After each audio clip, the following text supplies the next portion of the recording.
Thank you very much for staying with us. We begin the broadcast by telling you how elections, of course, in India are fierce and furious. Now, today was the last day of voting, and Telangana closing the show for 5 states that had gone to the polls.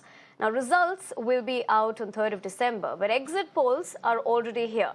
Surveys that roughly tell us what the picture may look like on counting day. 5 states, several exit polls, and much ground to cover. So let's get started with the key takeaways. Telangana first. India's youngest state is springing a surprise. The ruling BRS, according to exit poll, is out, and the Congress is set to take over the reins, while the incumbent chief ministers set to retain in MP and Chhattisgarh, while the BJP is set to make a comeback if in the state of Rajasthan. इस समय कोई comment करना, मुझे राजस्थान में क्या हो रहा है, मध्य प्रदेश में क्या हो रहा है, क्या एग्जिट पोल से मैं देखा नहीं, हमारा पार्टी इससे बात भी नहीं किया है, उसके बाद ही कुछ कमेंट कर सकते हैं। हमारा राष्ट्रीय पार्टी दिल्ली में इसके लिए कुछ कमेंट करते होंगे, वो उधर से आते हैं पूरा इन्फॉर्मेशन। जैसे तेलंगाना के एग्जिट पोल आने के बाद हमारा पार्टी का इन्फॉर्मेशन आने के बाद मैं कुछ कमेंट करूंगा।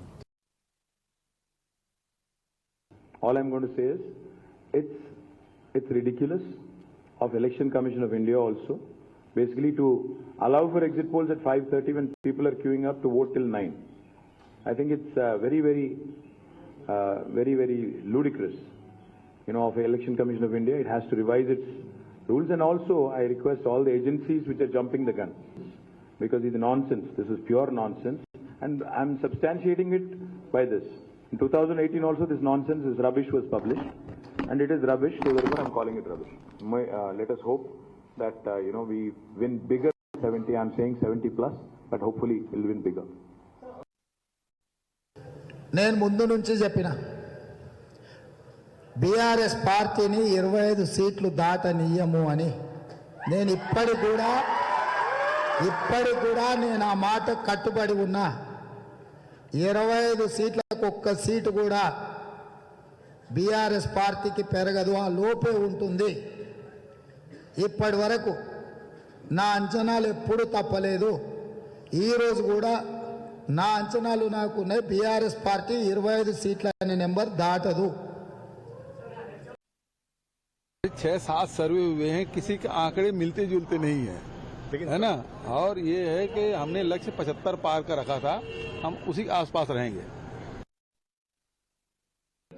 एग्जिट पोल से स्पष्ट हो चुका है कि भारतीय जनता पार्टी ने एक लंबी छलांग लगाई है शुरुआती दौर में, और रुझान की ओर इंगित करता है। कहां 15 सीट से 48 सीट तक हम जाते हुए दिख रहे हैं, मगर मेरी मान्यता 48 सीट तक नहीं है। मेरी स्पष्ट मान्यता है कि जो रुझान भारतीय जनता पार्टी के पक्ष में बढ़ता हुआ दिख रहा है, ये जाके 52 और 56-55 सीट में जाके रुकेगा, और भारतीय जनता पार्टी स्पष्ट बहुमत के साथ सरकार बनाएगी। अब ऑपरेशन लोटस की बात वही लोग कर रहे हैं जिनके मन में डर और भय है। यदि आपने कुछ गलतियां नहीं की तो उसके लिए चिंता करने की जरूरत नहीं। All right, to understand what they also think about the exit polls, I'm being joined in by my guests this evening, Pankaj Vohra, senior journalist, and S. Nagesh Kumar, former resident editor at The Hindu, Hyderabad. Good evening to the both of you. Thank you very much for joining us. Of course, the exit polls are always exciting to see kind of the predictions and the numbers as well. But December 3rd, we'll ultimately know if this is going to come true. But let me come to you first, Pankaj. The key talking point this evening has been, of course, Telangana. Looking at these numbers as well, let's begin with that. Did you really see this pan out as far as these predictions are concerned?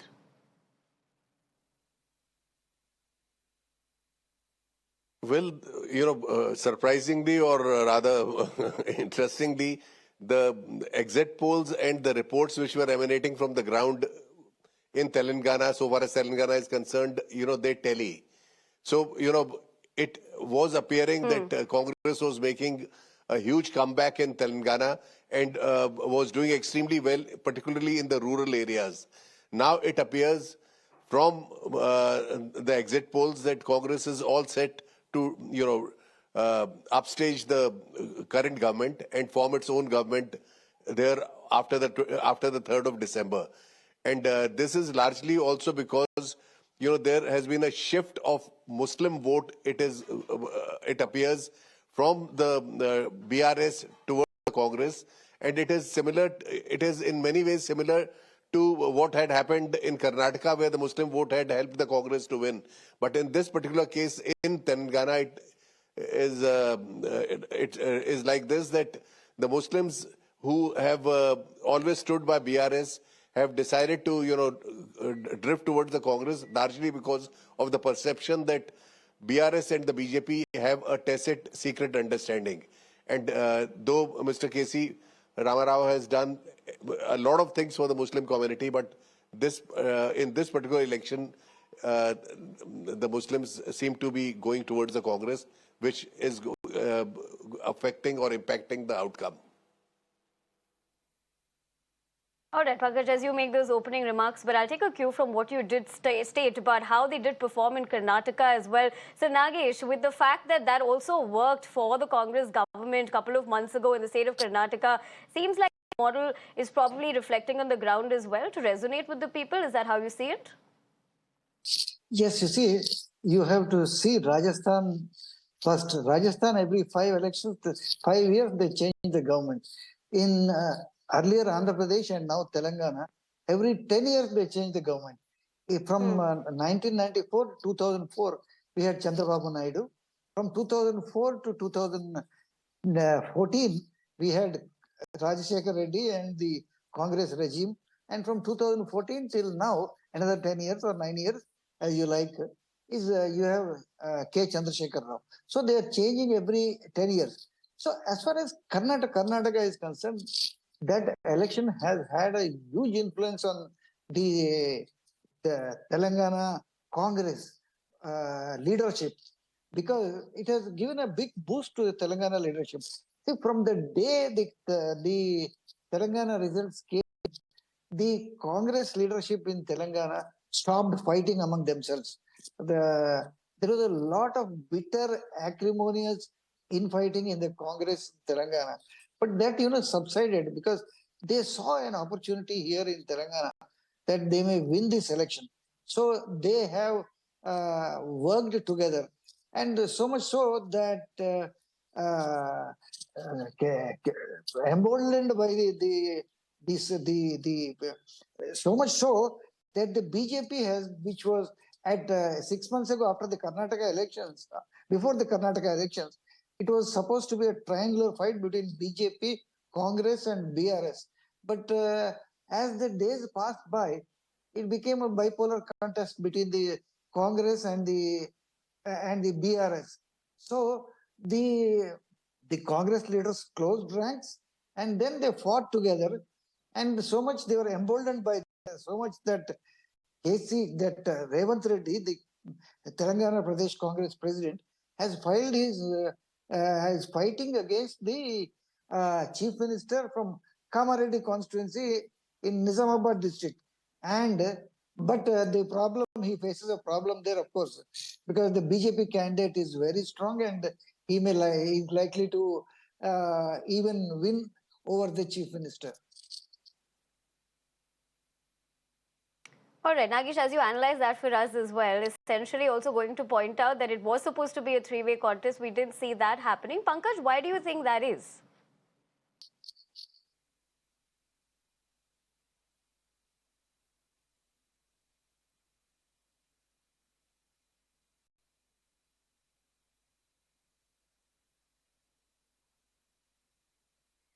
Pankaj, if you can hear me, as far as what Nagesh has said, initially, of course, there were points about how it had been a three-way contest, but clearly we're not seeing that as far as these exit poll numbers are also concerned. Why do you think that is?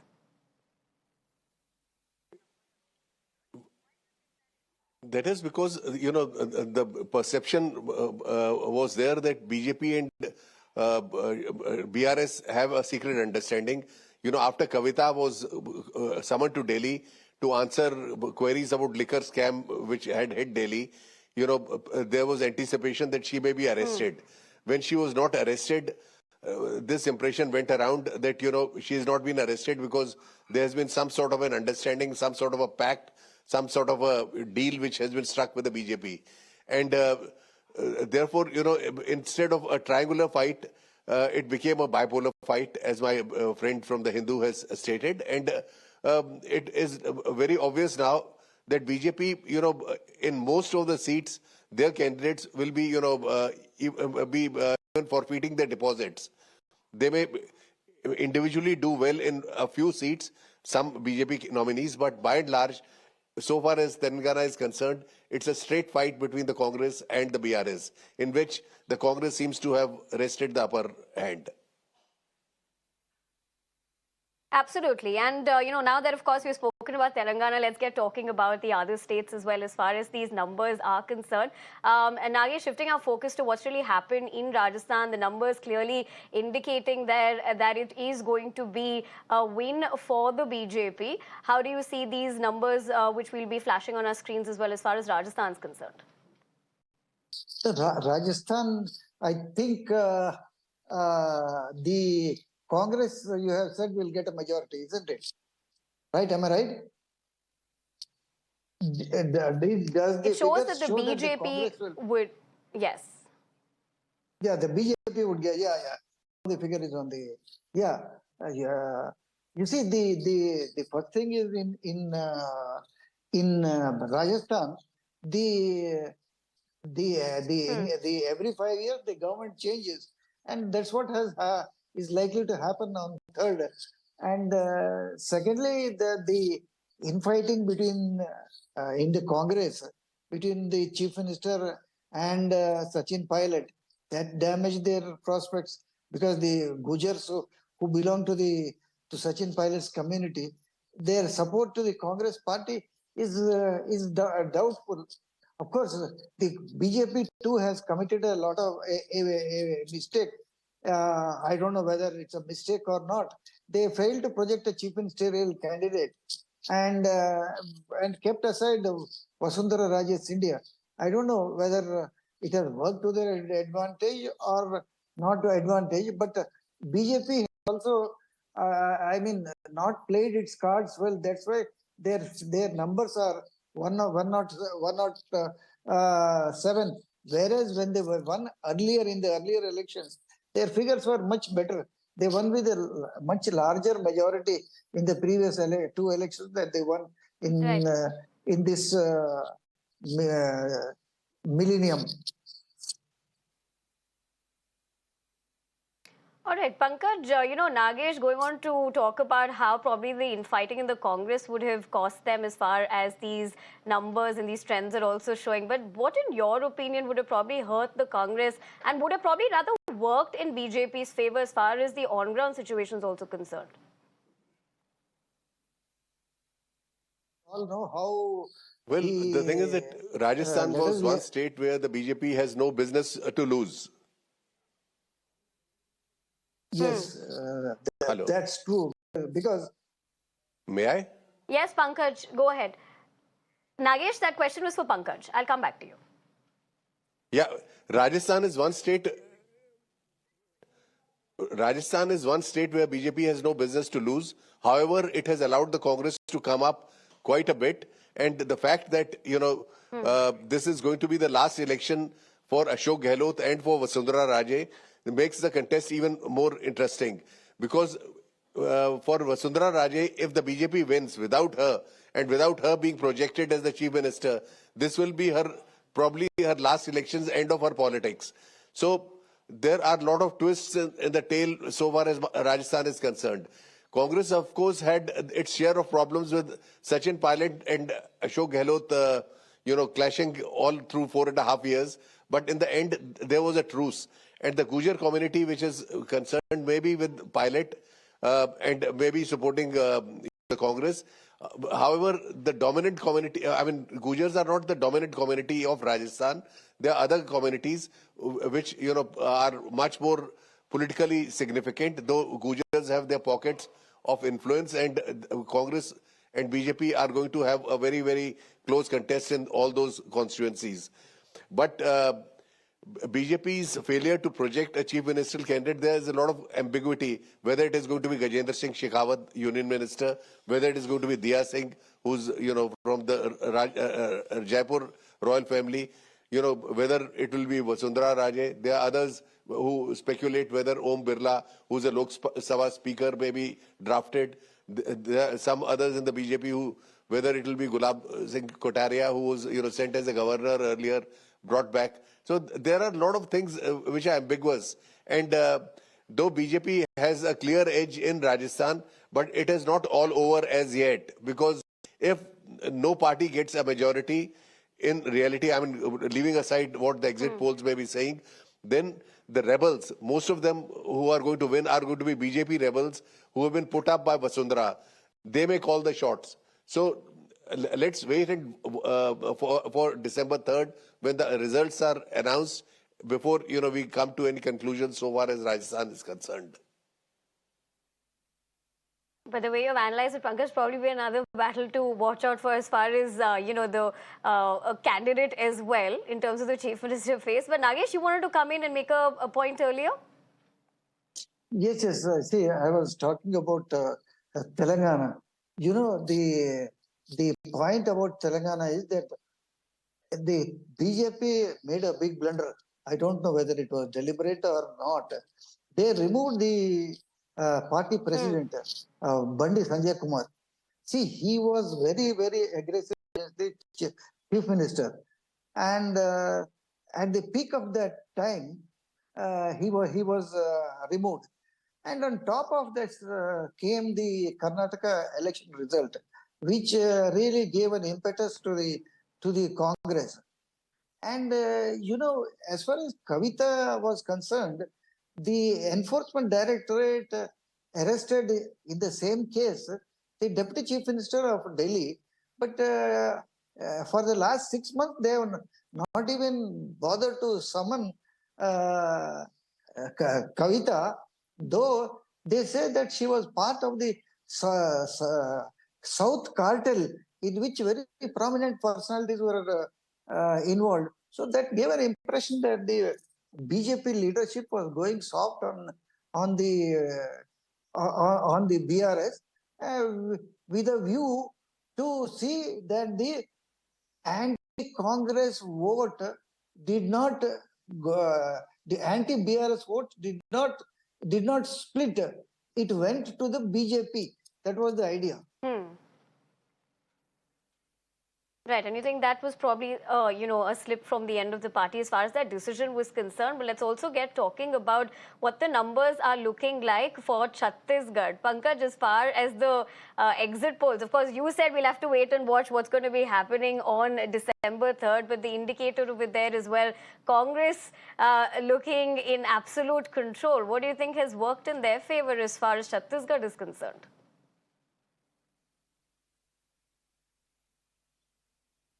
Baghel has worked in their favor. The thing is that what has worked in favor of the Congress in these assembly elections is that after Mr. Kharge took over, these elections, the Karnataka template has come into play.